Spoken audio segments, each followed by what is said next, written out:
Hey everybody, it's Kristina of CraftyPaws. I'm here to share with you guys my second guest designer project for the greeting farm.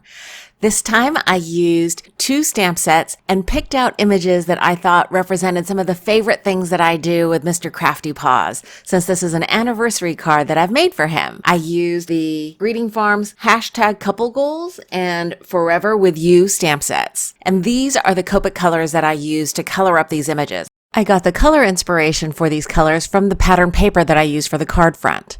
So here is the Copic coloring.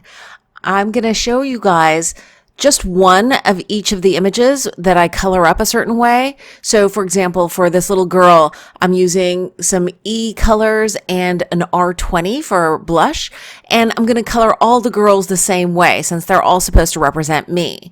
So I've chosen some really pale, earthy tone colors, and you can see that I've put in the base coat and then put in the darkest E11, and then I'm blending out with the E000 and the E00. I'm also adding in some blush here with an R20. It looks really dark here when you first put it on, but as it dries and as you blend it out with the lighter shades around it, it really blends in quite nicely.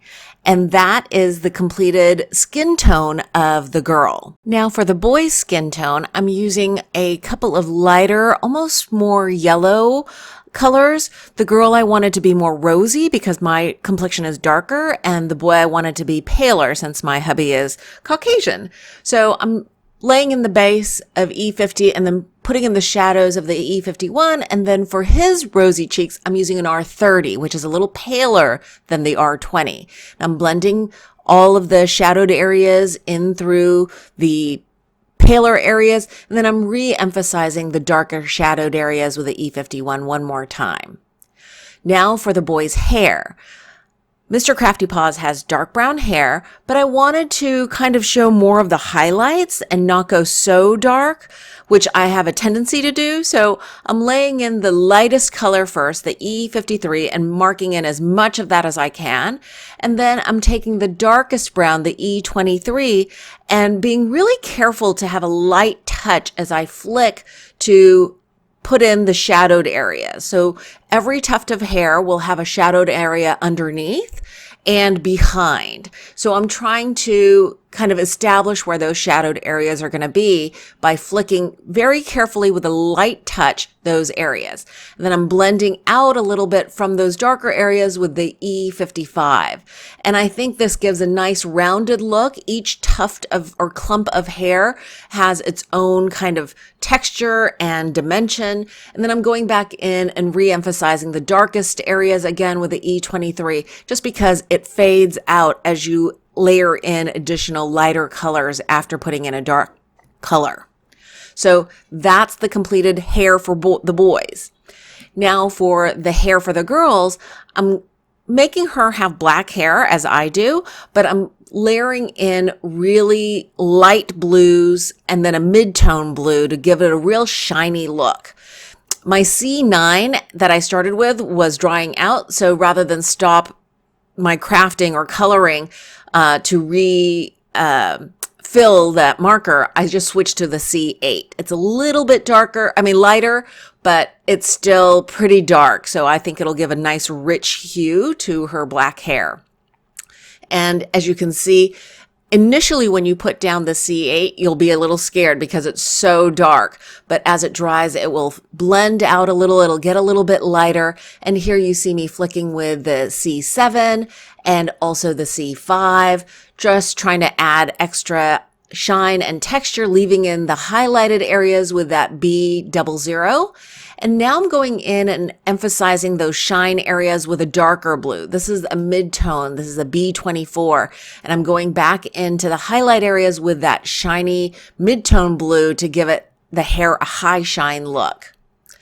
Now for the boys' jeans and the other areas that I wanted to color in kind of blue, I'm using a trio of B21, 24, and 26. So this boy's blue jeans are being colored in, and the mid-tone and lighter color has a bit of a gap. So I use that tip to tip pointing coloring technique where I touch the lightest marker to the mid-tone and I blend out so that it bridges. See, there you can see I'm using that tip to tip, touching and then coloring.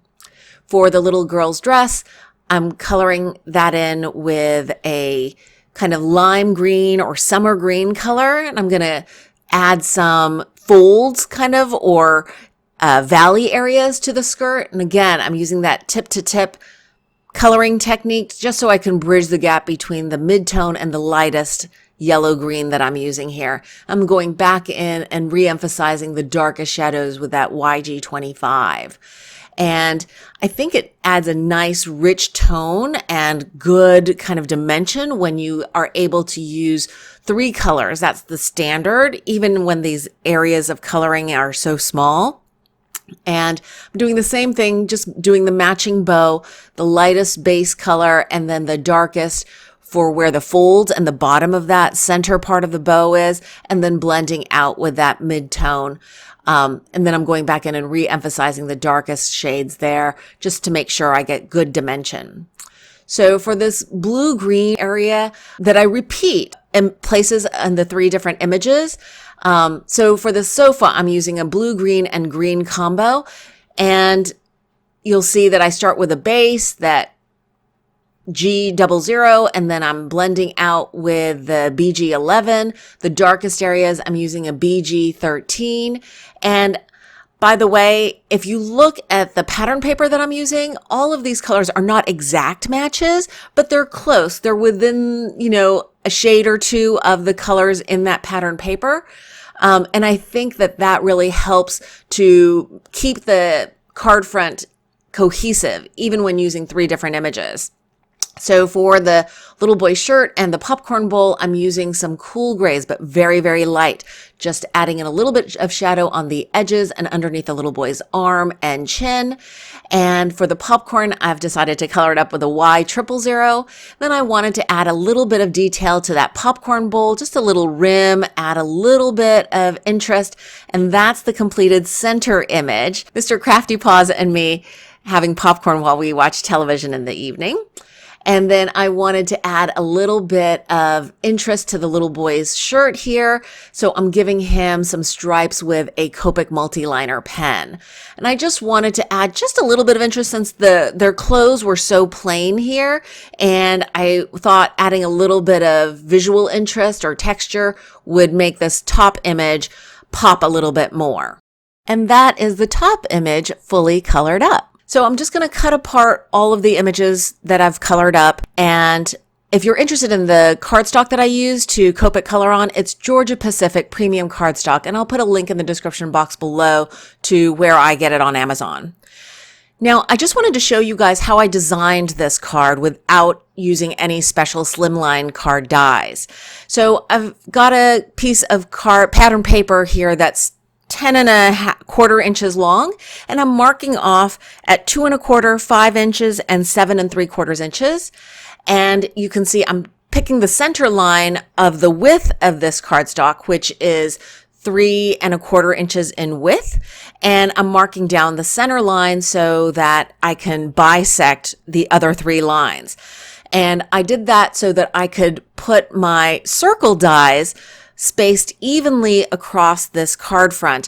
And you can see I'm using a little stick pin just to poke holes on the inside of that die so that when I flip it over and place the die to put through my die cutting machine, I can see the tiny little pinholes. And that makes the perfectly spaced out circle windows for this card front. I'm just using some wet glue to paste the images perfectly centered behind these little circle windows.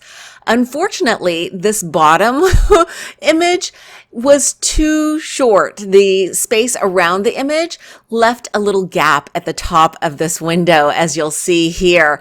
I was so upset when I realized the space around this image was too small. So I decided, what could I do to fix this problem?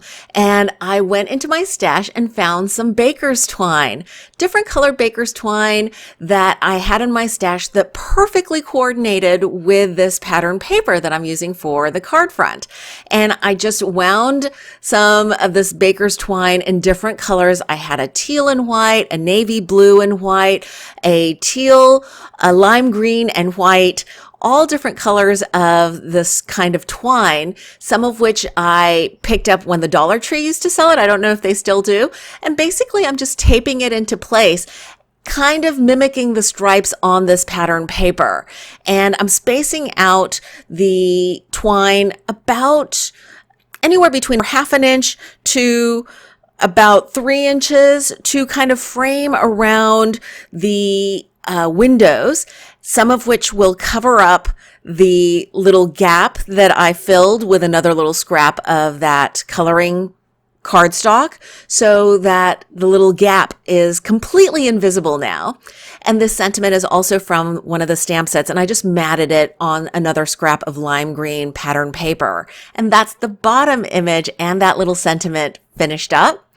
And the back side, I put a whole bunch of double-sided foam dots, basically enough so that the whole front panel will be level and match up, even if it doesn't have the twine behind it. And you can see images, the card front, and then the finished card here. And because I'm never one to leave scraps, I decided to use a couple of heart hole punches. These are really old from Creative Memories. And I just cut up a whole bunch of these hearts to decorate the inside as well as the back of the card. And that is the completed card. I hope you enjoyed this process video. If you did, please give it a thumbs up. And don't forget to check out the Greeting Farm. They have such adorable stamps. Thanks so much for joining me for this guest designer project. I hope you guys are having a wonderful crafty day.